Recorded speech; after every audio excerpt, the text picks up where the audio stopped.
সেটা হচ্ছে ইসলামে দলিল প্রমাণের গুরুত্ব। আমরা যখনই কোনো কাজ করতে যাই, প্রত্যেকটা জিনিসের দলিলের প্রয়োজন হয় বা প্রমাণের প্রয়োজন হয়। আপনি কোনো অফিসে যাচ্ছেন, সেখানে দলিল কাগজের প্রয়োজন হবে। আপনি যদি কোনো অফিস আদালতে বা কোর্ট কাছারি থানা যেখানেই যান, আপনার মুখের চেহারা দেখে কোনো কাজ হবে না, আপনার কাছে দলিল বা প্রমাণ চাইবে। ঠিক তেমনি ইসলামেও দলিলের যথেষ্ট গুরুত্ব রাখে।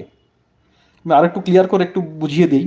আপনি যখন কোনো বাজার করতে যাচ্ছেন, আপনি যাই সে বাজার করুন না কেন, সেটা ফল সবজি যাই হোক, আপনি ভালো করে যাচাই বাছাই করে চেক করে দেখে নেন। আপনি যদি জমি কিনতে যান, জমির কাগজপত্র ভালো করে চেক করে দেখে নেন। ঠিক তেমনি ইসলামেরও, বিশেষ করে ইবাদতের ক্ষেত্রে আপনি যে যে কাজটা করছেন সেটা কোরআনে আছে কিনা, হাদিসে আছে কিনা, এই দলিল প্রমাণ আপনাকে দেখতে হবে।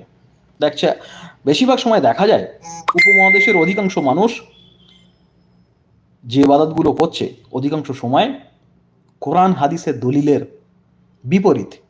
কারণ অধিকাংশ মানুষ কেউ কিন্তু তারা নিজেরা কোরআন নিজের ভাষায়, হাদিস নিজের ভাষায় পড়ে না।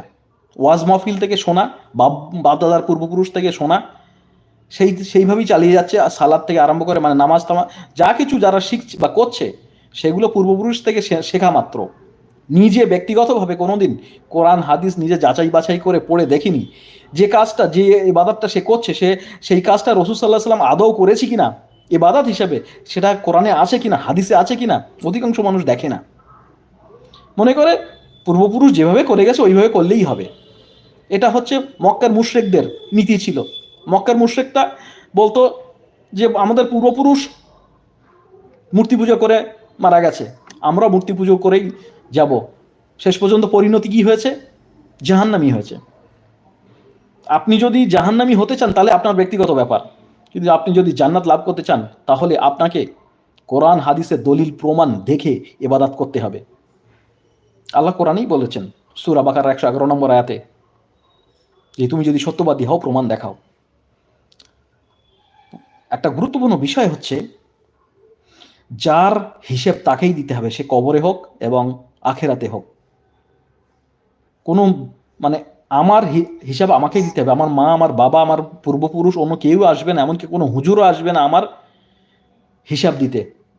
তো যার হিসাব তাকেই দিতে হবে। তাহলে আমার হিসাব যখন আমাকেই দিতে হবে, তাহলে আমাকে তো দেখতে হবে যে আমি যে ইবাদতটা করছি সেটা রাসূল সাল্লাল্লাহু আলাইহি ওয়াসাল্লাম ইবাদত হিসাবে করেছেন কিনা। আর যদি না হয় তাহলে আল্লাহ নেবেন না।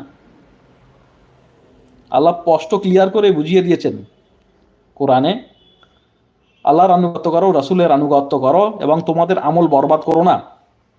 অন্যান্য হাদিসেও রাসূল সাল্লাল্লাহু আলাইহি ওয়াসাল্লাম বুঝিয়ে দিয়েছেন যে যে আমলটা তোমরা করছো সেটা যদি আমি রাসূল আমার পক্ষ থেকে যদি না হয় তাহলে সেটা গ্রহণযোগ্য হবে না, অর্থাৎ আল্লাহ কবুল করবেন না, সেটা আল্লাহ ইবাদত হিসেবে কবুল করবেন না। তো কত ভয়ঙ্কর বিষয়। আপনি দেখাচ্ছে সারা জীবন খুব ইবাদত করছেন, কিন্তু তার একটা অংশ রাসূল সাল্লাল্লাহু আলাইহি সাল্লামের থেকে নয়, তাহলে কি হবে? তাই খুব সাবধান। ইসলামে দলিল প্রমাণের গুরুত্ব যথেষ্ট।